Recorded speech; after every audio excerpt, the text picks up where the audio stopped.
So I was in his home already starting to have the bad trip, and I remember having three necklaces around my neck. Um, and also, he made me drink the whole night.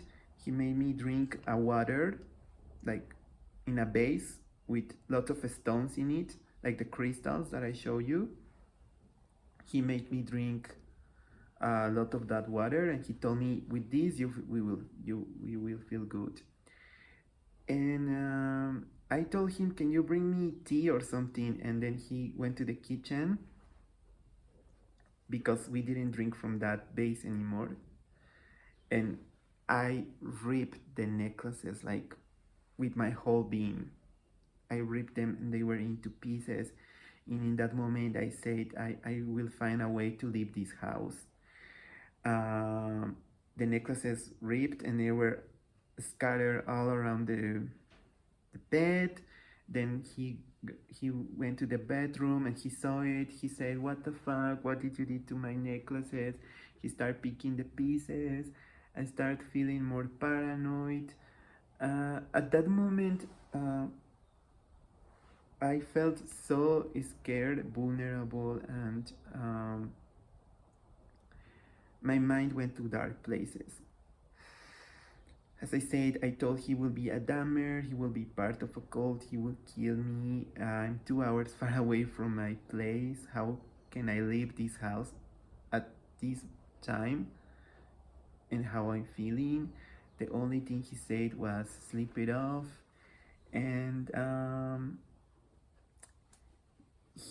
by him being a sensitive person, like I thought he was, and I thought he said that he's like a cancer like me, and he was born in a date closer to mine.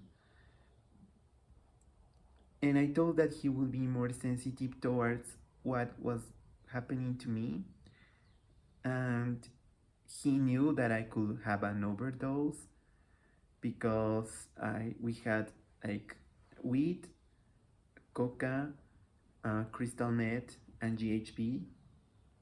And I thought also, I think that he gave me ketamine because later I found out that when you give someone ketamine with crystal, it's like a way to rape them. I saw that on the internet. So by him knowing that I had all of this stuff in my body, why he wasn't like more sensitive and try to know what to do, you know? It's not that he has to be responsible for me because I'm a grown man and I should know that before touching this stuff to know what would happen. But like a stupid person that I was, I just went with the flow and tried everything, you know, when I felt like a kid, like when someone gives you, like, shows you this and you just try and try and try. So the blame is on me too, it's just not on him, you know? And it's just like a stupid mistake that you should never do this with a stranger because you don't know who is really this person. And in general, just don't mix everything, you know? If you want to try something, just try that thing and don't do many things at the same time. So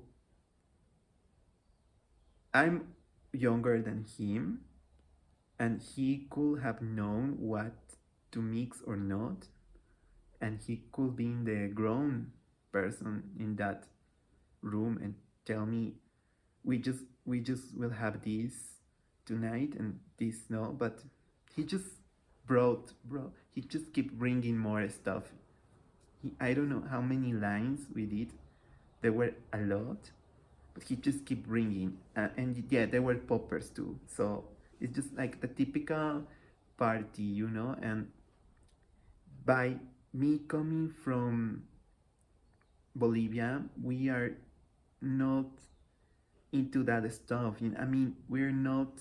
It's not so free and open to people, like this type of parties that is mostly very European, or the US is very common to do these sex parties, or they just call it just party, you know.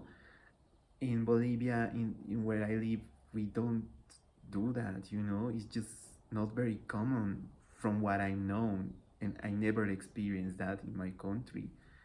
So I was naive too, you know. Um, so I think that he wanted something from me. Um, he wanted, he really wanted to F me hard, because that's why people do this kind of stuff. I'm just learning, you know, what I experienced. I'm just doing a lot of research and stuff, and then I'm learning about these things. Um, I left his house because I made such a huge scene, and I called my friends, I called my family. Luckily, I had data on my phone, so I could leave his house.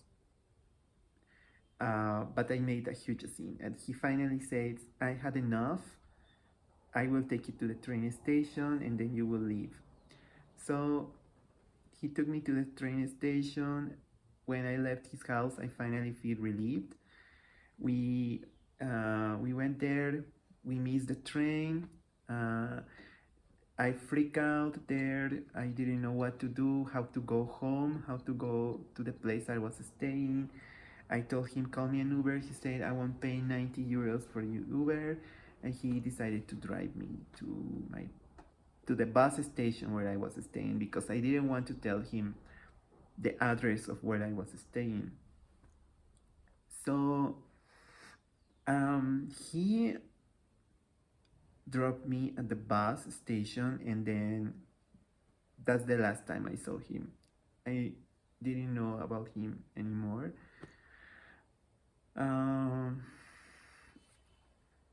The next days were the most horrible for me, for my life, for how I feel spiritually. I had a psychotic break in Berlin after this.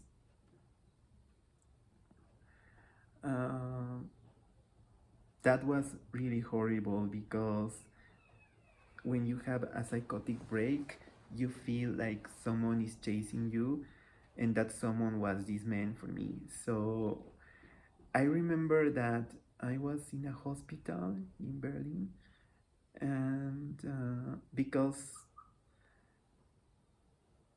after leaving the house, you know, and arriving to my place, a really good friend I met in Berlin, he texted me and he told me what's happening with you, and I told him a little bit of the story. And that day he took me to the hospital, and they took a blood test and urine test, and they show all the things that I had in my body. But in that night I wanted to stay in the hospital, because inside me I felt that there was something more with me, that this is not normal in my brain. The nurse said, you cannot stay here to sleep. I felt so defeated and disappointed, and my friend asked me, do you want to go to my place to sleep? At that moment I didn't trust anyone. I lost trust on people, and I told him no, and he took me to a diner to eat. We eat something, a restaurant. In the restaurant, I booked a hostel. The hostel was in Schönenberg. My friend dropped me in Schönenberg. I went to my hostel. I couldn't sleep in this hostel. I stayed awake the whole night in the reception. The next day, I booked a hotel in Charlottenburg. 2 p.m. was the check-in. I had the whole morning for myself, and I didn't know what to do. So I took the M29 bus to go through Kurfürstendamm to Kreuzberg. Um, I remember that I was really hungry. I stopped in a McDonald's near Europa Center. In Europa Center, I couldn't breathe. My heart was pounding so fast, so fast. I couldn't breathe. I almost faint. I sit in the McDonald's table. I call an ambulance. The ambulance people came to check me. They check my heart, my pressure, and they say you will be fine. You just need to go to sleep. They couldn't help me, you know. They left. I left the McDonald's. I from Europa Center. I had to walk Kurfürstendamm to go to my hotel. As I walked, I almost faint again because I my heart was pounding so fast and I couldn't breathe. I fainted in a pharmacy, and the people from the pharmacy called the ambulance again. The same doctor saw me, and the same German guys on the ambulance saw me. They were surprised, wow, you again. And then that time they took me to a hospital. In the hospital, I waited in the reception, and I remember that I was just sitting there waiting in the reception, trying to get better, drinking a lot of water to get rid of the shit from my body. And two people entered to the hospital. They sit in front of me, and the woman was taking photos of me, and the man was moving something like a pendulum, and as fast as he was moving this pendulum, I started to get crazy. That's when my psychotic break started. And a psychotic break is when you kind of lose reality of things, and you think that someone will hurt you. That's what I felt, that these people will hurt me. There's a case of a German guy called Lars Mittag. He was in an airport, and he had a psychotic break when he was there, and he just started running without a specific path, just running. That's exactly what I did. I started to run out of the hospital, far away from these people. When I was in the streets, I remember that I undressed, I took my jacket out, I threw it. I had my bag with me. I threw my bag with my money and my wallet inside. I just kept my phone and my debit card and my passport because I was thinking to leave Berlin. I was thinking to take a taxi and go to the airport and leave. Thank God I didn't do that, because who knows what will happen to me there. I was with a t-shirt, it was raining heavily. I was still running. I don't know how I saw the M29 bus again. I jumped into the M29 bus. I knew they will take me to Kudam. In Kudam, I know there's a lot of clothing stores. There's like a Uniqlo store, and then in the Uniqlo store, I got new pants, because with new clothes, I told that they won't find me. That was in my mind at that moment, that people are chasing me to kill me, and he sent people to kill me. So that's how my psychotic break was. So I felt calmer with new clothes. I got out of the store. I went to a pharmacy to buy 2 big bottles of water. I was drinking so much. My bladder couldn't handle more, I think. And then tried to find for a bathroom. I went to a store, and when I peed, kind of when I drink the water and pee and had my clothes, my new clothes, I kind of felt more safe. Kind of felt like they won't find me anymore. Um, I remember that I got out of the store. It was raining heavily again, and I started crying, crying, crying, crying. But as I walked this avenue, this Kufursteram, um, I was kind of getting out of the psychotic break by thinking of the good people I met in Berlin. And this helped me to go through this, you know. If I didn't have those thoughts in my head, I don't know where I would be now.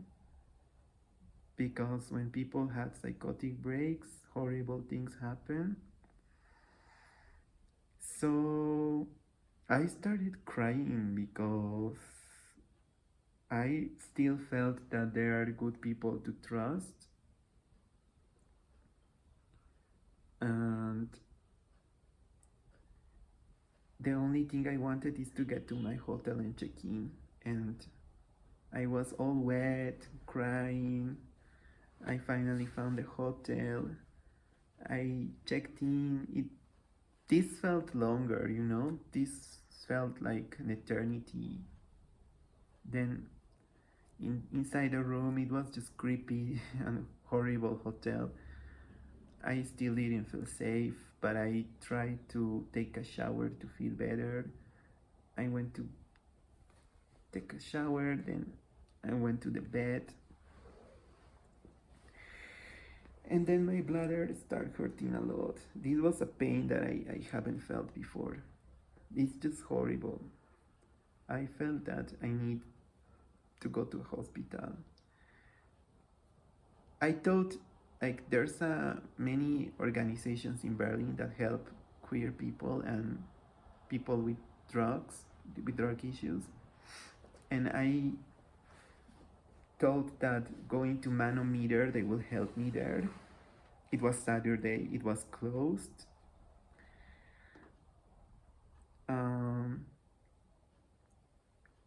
I felt like shit there alone. Who could help me? And then my bladder was still hurting. I took a Uber to a.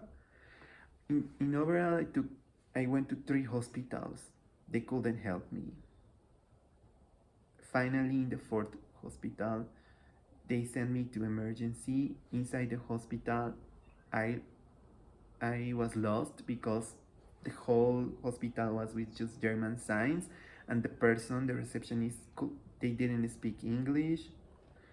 And yeah, that moment I was with 5% of battery, just trying to find the emergency room. So it took me like 30 minutes inside the hospital to find this. I finally did. I waited there for 2 hours. 2 hours I waited for the doctor to check me. And in that moment, I kind of say, they won't check me. There's so many people. And then I don't know what happened, but I calm myself, and it's just like something was entering into my body again, like if my mind was going back to its right place. And what helped me was just like blinking. And when I blinked, I remember that I finally see things clear, and that everything was just normal, and that I need to calm myself. and something clicked in my in my head, and that's when what's that's when I feel it was over. mm, the doctor never checked me. I decided to leave the hospital, and I went to my hotel, and I tried to sleep, and I did, I think. And the next day was Sunday. Everything is closed in Berlin. Once just the Ulrich is open. Um, I went to the Ulrich. Um, I kind of experienced at that moment like a depression when your system is out of drugs, and it's just something like you feel like hopeless. That's what I felt. I felt like this is the end for me. In the Ulrich, that's what I felt. Then I called my little niece and from the Ulrich, and I show her the Haribo gummies, the gummy bears, and she say I want them all, and I said, okay, I will buy you the Haribos, and that kind of made me feel better to talk with her. But then I that Sunday I said, on Monday I will pick up my things and I will leave Berlin. So that's the story that I've been through. Those 3 days of nightmare. It could be worse. I could have killed myself or disappeared. And I heard stories about lots of people missing in Berlin. Maybe they had these psychotic breaks too, and they didn't go to the right place. I heard that many people like drown, and then they they die, especially I heard that young foreigners, you know so it's scary. So what I experienced after this is just more trauma. I can't sleep well at night. I cry a lot. I have many like anxiety episodes, like panic attacks in the street. Uh, when I try to meet someone, it's just not the same feeling.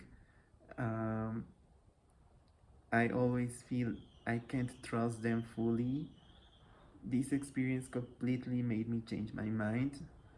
Um, the days after this that I stayed in Berlin, nothing was the same. Uh, I met many like great people, and I couldn't trust them or enjoy my time with them fully like I was before. So it's been really horrible in that aspect. Um,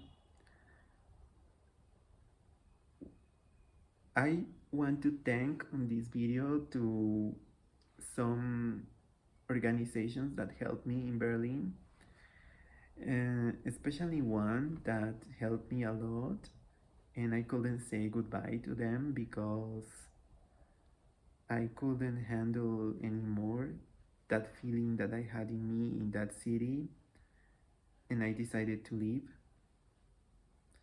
I planned to stay longer, but I left earlier, and I couldn't say bye to them.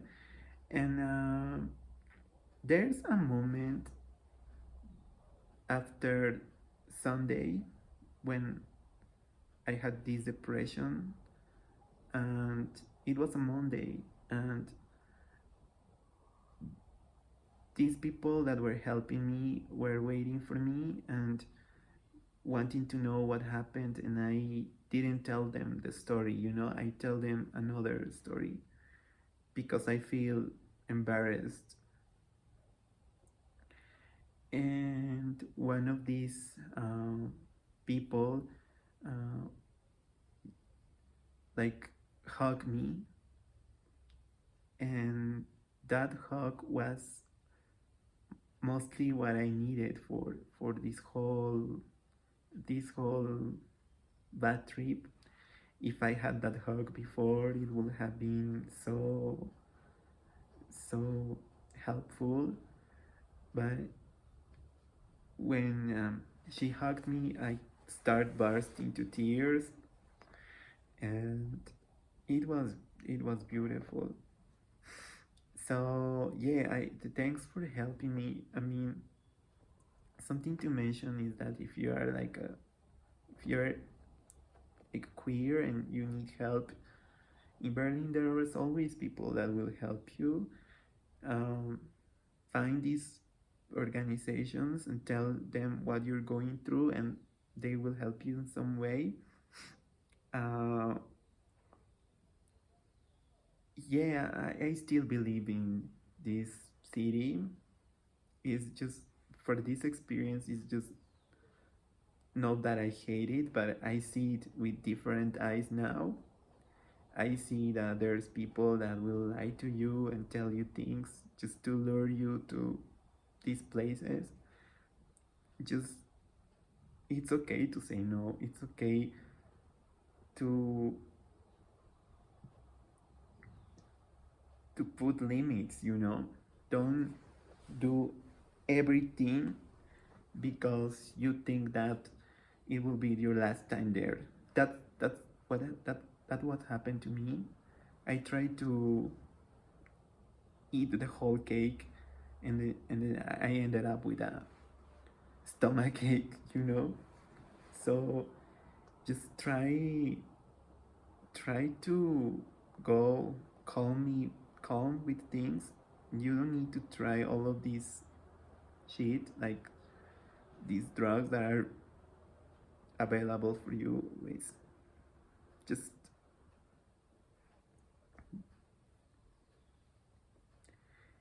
enjoy the things that are there visible because they're beautiful. Like, go to swim naked in Germany. That's something that you can do there, and it's so awesome. Go to dance. That's what I loved. um yeah, just you don't need these things to feel better or to feel something. To me, I learned that that's not for me, because I'm too sensitive. I feel things more than other people do, I think. Maybe, I don't know. um um yeah, life is so beautiful too. You wasted for some stupid decision that you made, and then you realize that you can do so many great things. There's something that really kind of hurt me because this friend that helped me to go to the hospitals booked me a ticket to go to the Romy concert, a Romy from the XX, and I'm a huge fan. And me being in that state of paranoia and being scared, I couldn't go to this concert, and I missed that. And there's so many these type of things that can make you happy, and then you need to find that. Don't go through this dark stuff to make you feel better. So what's next for me? I don't know. I'm trying to build myself again, um, and see what will happen. Um, it's hard to be in this mind state, but I hope that this help to other young people, young foreigners that are far away, and yeah, just I'm still eager to live. You know, I'm still want to do so many things. It will take time to heal, but I'm open to that. I look forward to more adventures and to keep meeting people. Um, I think is what makes life interesting, and open your mind. You know. So that's it. Thanks for watching, and I hope to see you soon with better news. And yeah, bye.